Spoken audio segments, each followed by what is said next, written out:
You're listening to the Platform Launchers podcast. I'm John Stange, and it's great to have you with us this week, as always, because we're going to talk about building and growing and monetizing your online platform. We're going to talk about taking your passion and turning it into a platform so that you can earn a paycheck from it.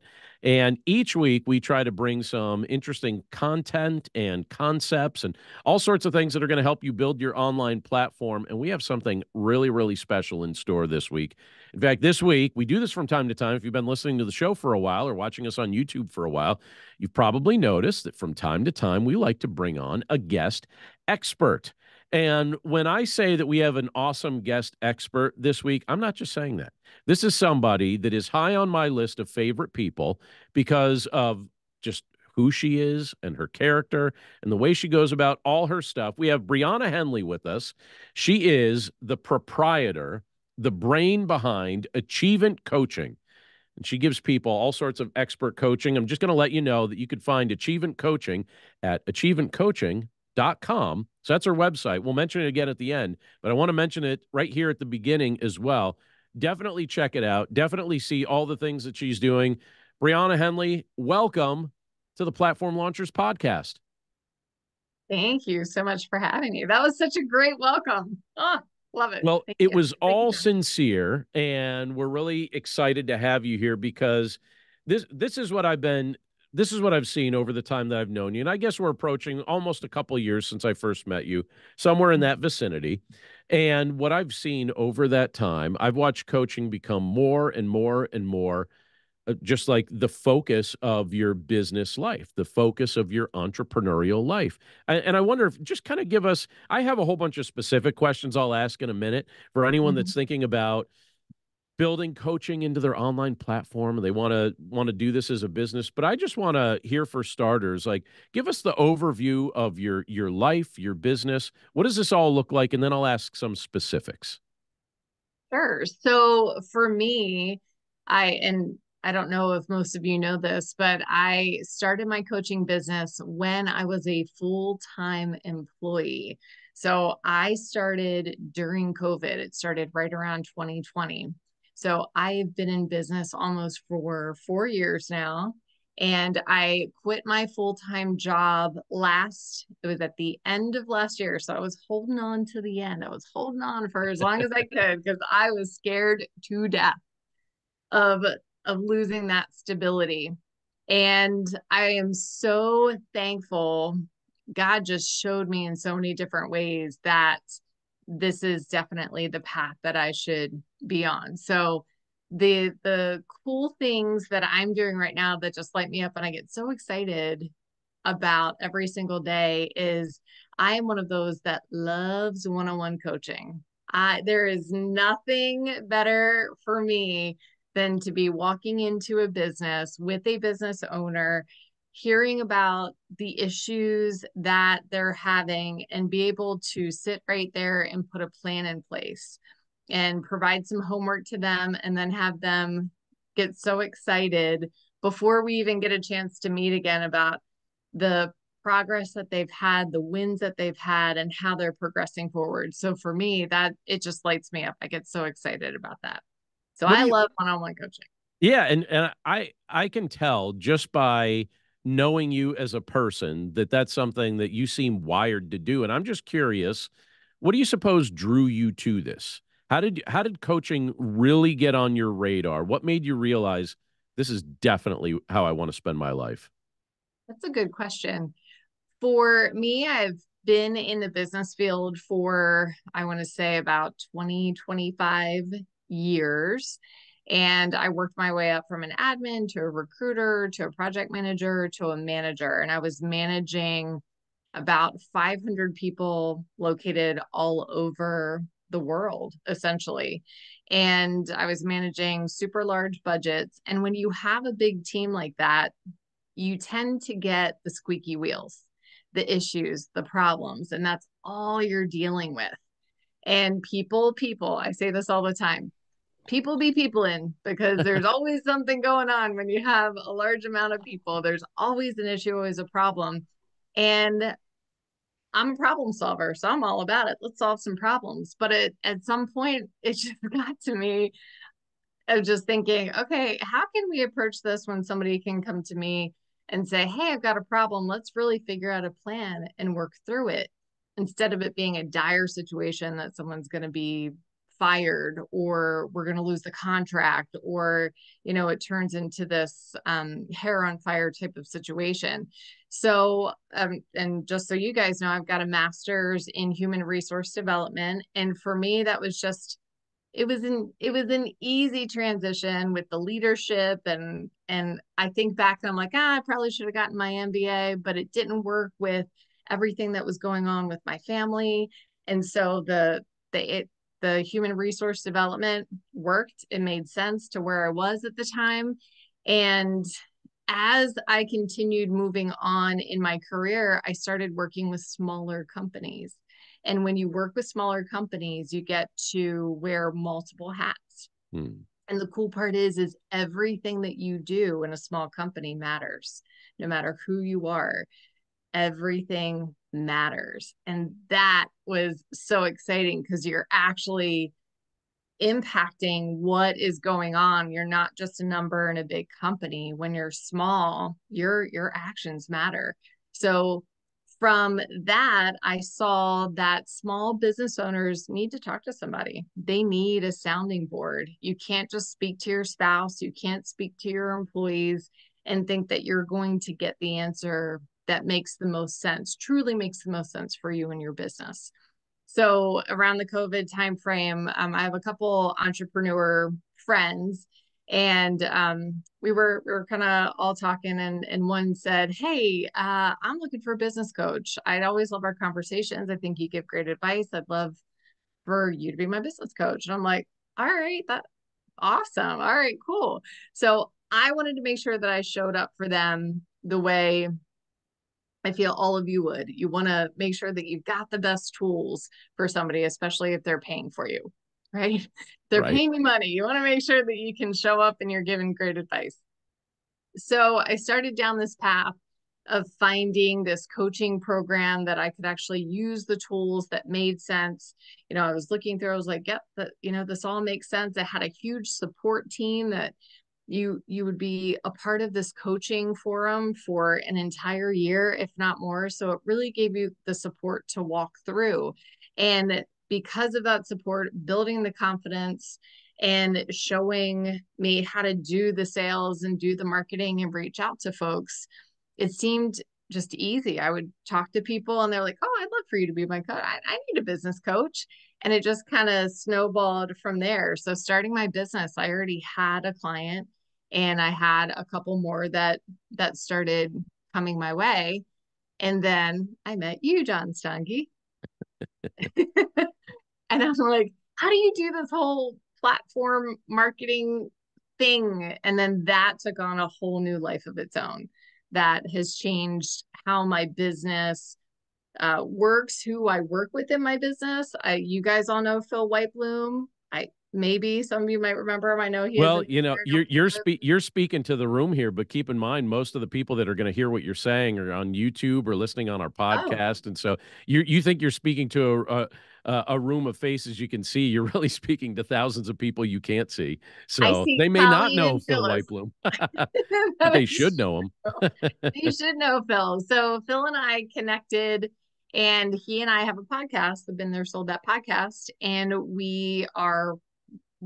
I believe that a new um a new session release comes out every single Monday. We try every Monday morning, and it's based upon sales on the sales side of the house and the business, kind of how to connect the sales with the operations piece and put those things together so you can start building your business and bring people on board. And the cool part is it's basics. We all always, just like I feel like platform launchers always have a takeaway. So you can implement whatever we're talking about, you can implement it immediately in your business. And I that's love that. what we like to do. And I've loved watching what you're. Thanks for the shout out to platform launchers and all the things we're doing over Yeah. here, but because we're ridiculously excited about everything that you're doing and all the things that you've been building. Because there's a couple of things I've discovered about you in the time that I've known you. You're an action taker and you're a people connector. So it doesn't surprise me that people, when they know you, when they get to meet you, they start to realize, okay, she's somebody who isn't faking her interest in other people's success. You genuinely would like other people to succeed. That feels like an internal success to you. And now I'm putting words in your mouth, but I know what I'm saying is true. Now, please confirm it or deny it, should you choose to. No, you were absolutely correct. That was actually one of the things that had started a long, long time ago when I had no idea what I wanted to do when I first got out of college. I had this degree. That's something I had to do. And I did a temp job after temp job after temp job. I'm like, what the heck am I going to do? I have no idea. And then I landed into recruiting. And in recruiting, I could help other people further their career, help them find their dream job or their dream whatever. And it was the most satisfying thing that someone can come back and say, you know, it was because you called me that I got this job that I absolutely love and I've been there for 7 years and look where I am now. And that's cool. That's awesome. I love that part. So I I love it. see the potential in everyone. And I it I believe you. pains me. It pains me when people aren't ready to grab it and go. So that's oh, it hurts my heart. But You that's help them why I get love over it. that finish line. Yeah. Yep. Push them, nudge them. All right. So the odds are there are many people who are listening to us right now or watching on YouTube who are probably thinking about adding coaching to their online platform, or maybe they're thinking about it as just a business in and of itself, or however they want to define it.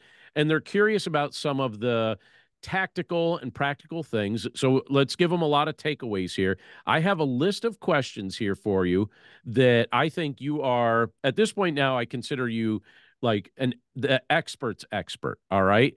You're somebody that isn't doing this um as like, you're not brand new at this. Like this has succeeded so well for you. You were able to leave your traditional job and focus on this, and that's something that should be applauded.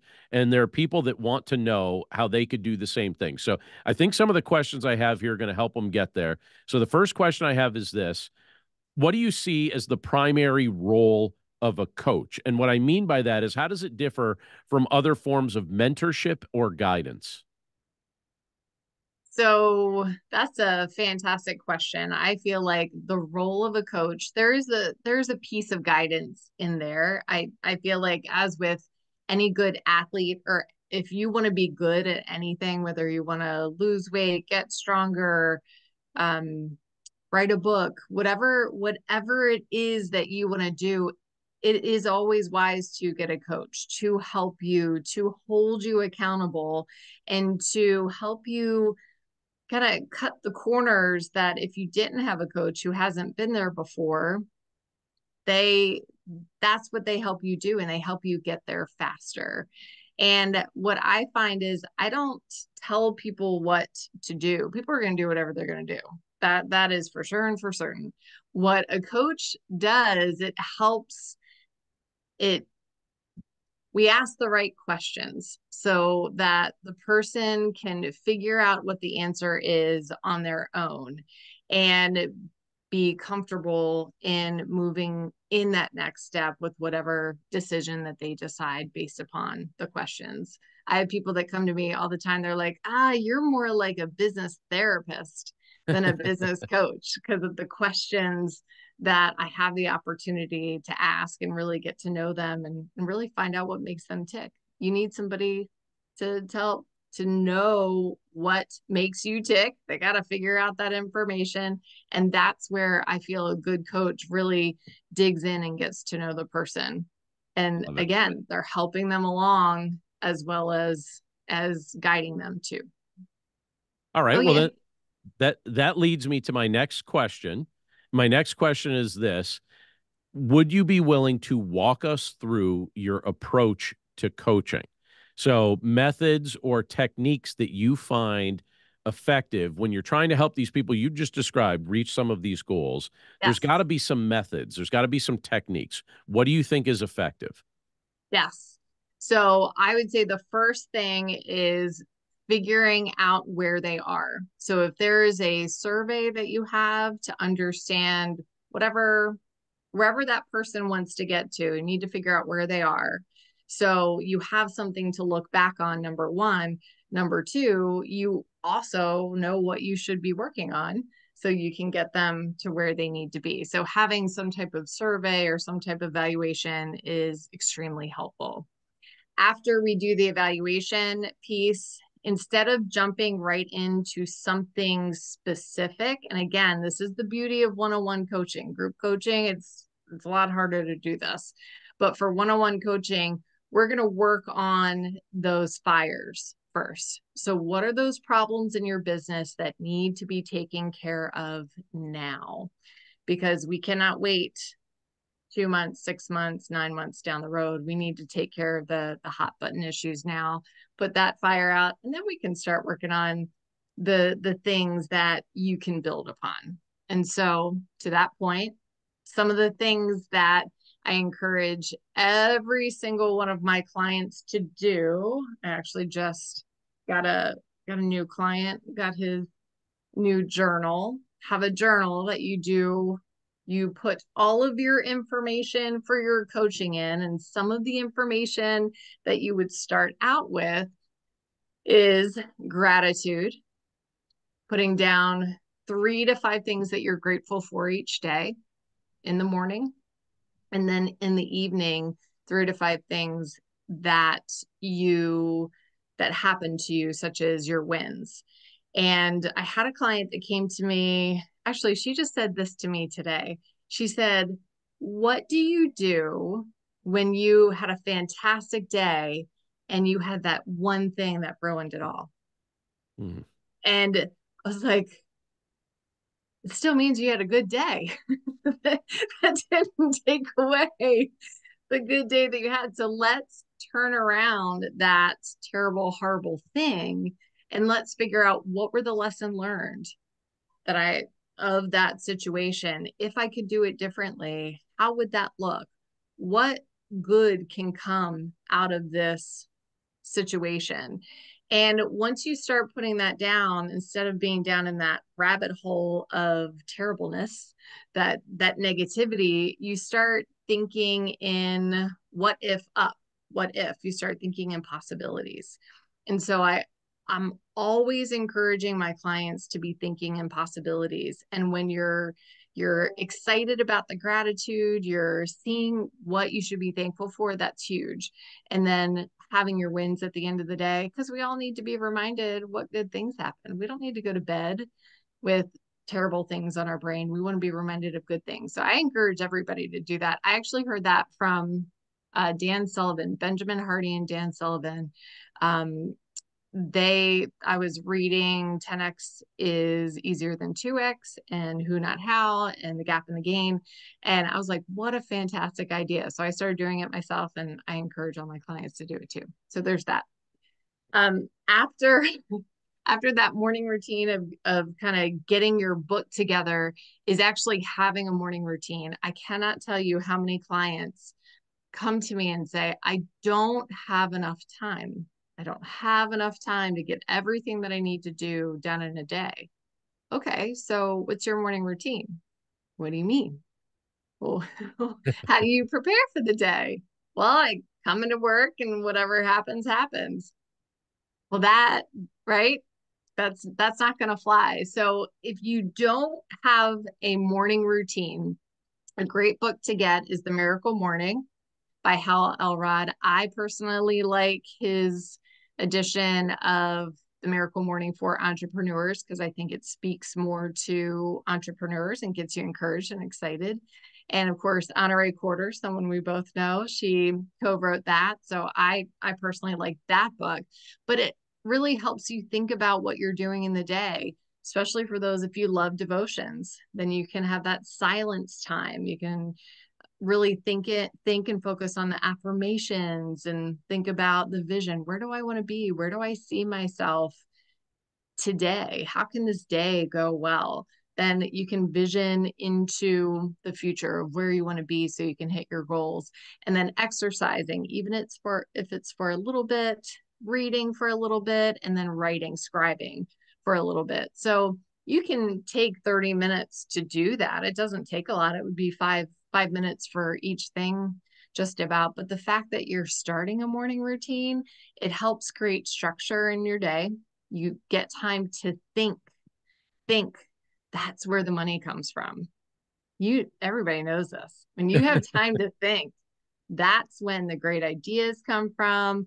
That's when you start building that momentum and getting that excitement. And if you don't allow yourself to do that, then you're robbing yourself of that money making opportunity and the opportunity for you to get excited and energized about what you're doing. So the thinking part is huge. So those parts and pieces I feel are the foundation of really getting people going, and also the wheel of life too. I think I see heads You saw, nodding. yeah. If you're on I the see podcast, Colleen. obviously you can't see. We have our members club live on the call here with us, and so she's seeing some agreement with that thought. Yes, because I do business coaching. That is what I focus on. But a business is not just your career. There's so many parts that come that make up who you are. So it's your faith, your family, your friends, fun, finances, your field, and your relationship, your fidelity. I have an extra free one in there because I feel like whatever project you're working on, usually you need to get focused and get it done. So I have 8 pieces of the pie. So that I thought you were going to say whoever I'm food, and then you said pie, and no, so not food. Okay, not food, that's no, a different wheel. That's a totally cheese different. wheel of life. Yeah, it's But totally continue. different. Totally different. But the cool part is it helps people to start thinking, and I feel like I get to start training them on thinking of the outcome. What do you want your outcome to be? And then let's reverse engineer. So think of your outcome. Smart. Where do you want to be in a year? And then break it down. What are your milestones for the month? Each month, what are your milestones for each week? What are your milestones for each day? So it's kind of like, and Phil and I just had this conversation not too long ago. He put it in a sales analogy that as a salesman, when you put stuff in your trunk in the beginning of the week on Monday, you put 100 things in your trunk. And by the end of the week on Friday, the goal is to open up your trunk and have nothing in it. If you have stuff in it, then you need to take that stuff, keep it in there, and add your 100 the next week. So it's 100 plus. If you don't have anything left in there, then you get to add 100 more. Like, how cool is it? Don't just add a little bit, add the whole 100 so you can surpass your goal. So being able to think of it in terms of what's in your trunk each day. Did you do what you were supposed to do each day? Did you go on that walk? Did you have that conversation with your kids? Did you really pay attention to your wife? Did you do your devotions in the morning? So really paying attention to what's in your trunk and what you're taking out. So when you get that wheel, it actually is round and it's not all wibbly wobbly when you're going down the road because you can't get very fast when you're all wibbly wobbly. So Love that. I was hoping you would use the phrase wibbly wobbly at some point during this interview, and you did not disappoint. I have so glad I have two other. I mean, this is our time is going by so quickly. it All right, is. so we only have a short time to answer these, but they're critical questions, and I want to fit them in. There are two other big questions I'm certain that that's listening to us right now is asking. One is there's a finance question. We're going to ask that one second. They're going to want to know like how much should you charge, stuff like that. But before we get to that one, people always, if they're trying to build their own coaching practice, their own coaching business, they want to know, where do you find clients? How do you connect with clients? How do you build up that roster of people to work with? Well, that's a fantastic question, John. You do it by networking. You actually have to talk to people. I've had so many, so many clients come to me and they're like, "Oh, I'm just going to throw stuff up online." Oh, that's fantastic. That's great. Try. I mean, feel free, knock yourself out. Do that. Go out online, start engaging with people, but you actually have to talk to people and you need to get comfortable talking about your service, talking about what you do. I can guarantee that everybody, wherever you are, there is a networking group somewhere.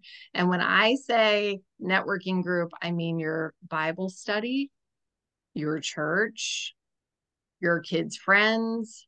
There is somebody everywhere, and you never know where somebody is going to pop up. Now, just because you're networking, it doesn't mean that you're always salesing and you're always shoving things down everybody's throat. Networking is actually about building relationships. And if you are truly dedicated to what you're doing, then it shouldn't be painful to say, okay, I'm going to invest a year or two to make sure that I can meet as many people as possible. And the cool part with platform launchers is after you meet them, you can say, hey, come join my call. Come over here and you have a place to connect with them.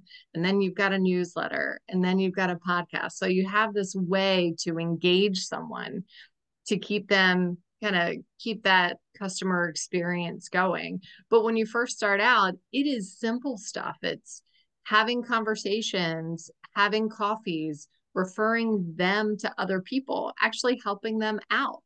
It's also doing simple things like writing a note, doing a handwritten note, and paying attention to what's going on in their family, with their business, with any recreational thing that they have, so you can actually listen and be like, oh yeah, they've got 4 kids. Wow, I wonder how things are going now that, you know, specifically in COVID, that everybody was hanging out at home. I wonder how those folks are doing, now that, I don't know, it's summertime. Like what cool vacation do they have going on? I know all about your vacations, John. You're like an awesome vacationer.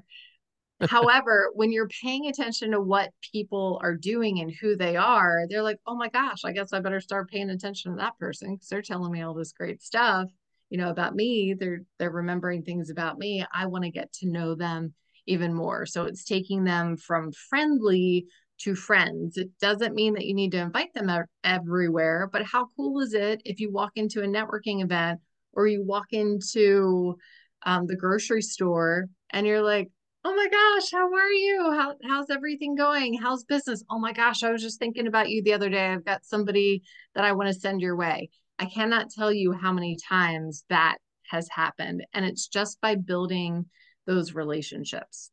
And even introverts can do this too. It's not just an extrovert thing.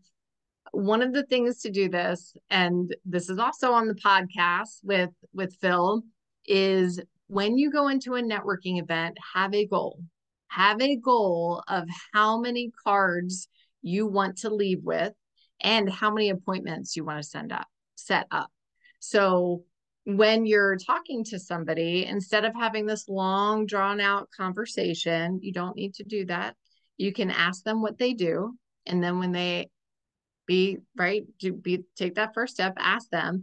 And then when they come back to you and they say, so what do you do? You can tell them a story. Say, let me tell you a story. So I had this one business owner, and you can go in and tell a win, a success that you had. And so then they're intrigued. Oh, that's really cool. Awesome. Would you like to set up a meeting? I've got time next week. Tuesday at 2 work for you? Fantastic. All right, let's do that. It was so great talking to you. I can't wait to talk to you next week at our appointment. And you shift and you go somewhere else. So having a plan when you're doing the networking is so, so important because, by the way, everybody is there to do the same thing. You're not there to sit in the corner to talk to your friends. You might be because you're uncomfortable, but get out there and start talking to people. And then as you go along and you're meeting people, introduce them to other people that you just met. So You just live that out. These aren't just words from Brianna. I know that you live that out. You're a connector. I've seen that. You and Phyllis Jenkins, you guys are connectors. Jesus, Jennifer Harshman, she's a big connector too. There's a bunch of you yes, guys. I'm just looking around the room here, a bunch of connectors in this room. ultimate So connectors. excellent. All right, final question. I feel Okay. like our time has gone by so quickly. All right, here's the last question. Someone's trying to Yeah. figure out, how do I price my services? What advice do you have for them? Ah, that's a fantastic question. First of all, how much time are you giving? That's the first thing. Second, how much are you used to making an hour? Not everyone is comfortable charging $250 or $500 an hour. So figure out what your comfort zone is and know that you can always increase your price. I'm going to say it again. You can always increase your price. And I'd recommend that you do that at the very least every year, even with current clients. And as you go along, you can almost do like your birthday or something and say, okay, I'm going to increase by 10% or 20%. When I first started, I decided I wanted to do an hour a week and I was charging $500 a month. And then what I found out is that is a lot of time and not a lot of money if I'm really thinking about it. How So that many was clients? basically $125 an hour Mhm, is what you were charging. Yeah. correct. Yes. And that 1 hour that I spoke with the client was not really just an hour because I had to prepare to get ready beforehand. I had to create forms, I had to do all these things. So when I really sat down and started figuring out the numbers, I was really only making about $30 an hour when I first started because I had to recreate and brand things and it just took so much longer to get things done. So pay attention to that. Just because you're new at things or new at coaching doesn't mean that you're new in your space. I would say probably for the most part, and I'm looking around this room, most of you are called to do what you're doing because you have experience in some way, shape, or form doing it. So you have 5 years, 10 years, 30 years, whatever the case may be. You are the subject matter expert for what you're doing. So make sure that when you're creating how long, whatever that appointment time is going to be, some people do it for some of my bigger clients, I do an hour and a half so we can actually get down and get dirty. And then some of my other small clients, I only do a half hour every week. They're they're charged a little bit differently because the level of knowledge is different, but just play around with it. Don't be scared about what you're going to charge. If you feel comfortable charging $100 an hour, charge 100. I have a client who charges 60 and she feels comfortable with that. Whatever you feel comfortable, that's great. But then I'm going to challenge you to increase it because if you get to a point to where you're comfortable saying a number, that means you can probably go higher. So not everybody likes to hear that. So when if you could say it without blushing, it's Yeah. time to improve the price or increase the price. Yes. All right, ready? So, can a coach? We're gonna defeat some people's false beliefs. Ready? Can a coach earn? This is gonna be just yes or no's. Can a coach earn $200 an hour? Yes. All right. Can a coach earn $300 an hour? Yes. Can a coach earn $500 an hour? Yeah. All right, we're still at yeses. You're not even flinching. Can a No. coach earn $1,000 per hour? Yes. All right, final question. And this is the highest number that I know of a coach charging. Can a Okay. coach earn $2,500 per hour? Yes. That's the highest rate that I have a personal friend that charges. So Yes. $2,500 per hour a I've coach got one can too. charge. Yeah. Yes. Yes. Okay. So I guess what we're saying is basically sometimes our own beliefs are just limits that we're imposing upon ourselves. They're not actual reality. Correct. All right, Brianna Hendley, give a plug for your podcast again because people are going to want to follow you and figure out where to find you and tell them all the places that they could find you and everything you're doing. Sure. So on my website. You can go to achievementcoaching.com, which you said before. I have a GPS to success community, and I do a Make Mondays Awesome call. So every Monday at 12 o'clock, you can come join me, and that's where my platform is. And I also have a podcast, Been There, Sold That. And that's Been There, Sold That. You can go to beentheresoldthat.com and you can learn a little bit more about me as well as Phil White-Bloom. And we are going to be launching a mastermind here shortly. So this is for those individual contributors as well as those small solopreneurs to learn the things that you need to learn as far as sales and the basics of your business. And then I have an Achievement Accelerator Boot Camp that I've got. My new one's going to be starting in September. So I got a little bit of time. You're going to be seeing a lot of hype on that one here. And that is to get you focused on your time and how to connect with clients, just like potential clients, just like we talked about today, all the tips and tricks to get you focused and really get you connecting to your people so you can attract clients to you. And then I do one-on-one coaching. So Love it. yeah. Full gamut. And you do it full time now. You left the traditional workspace so that you could do your own thing, and you're doing it at a high level. And I've loved watching this develop in your life. And I am not surprised that it succeeded, because it seems like the perfect fit for how God's wired you. Brianna Hendley, thank you so much for being our guest this week on Platform Launchers. Yeah. Thank you, John. I appreciate it. This is awesome.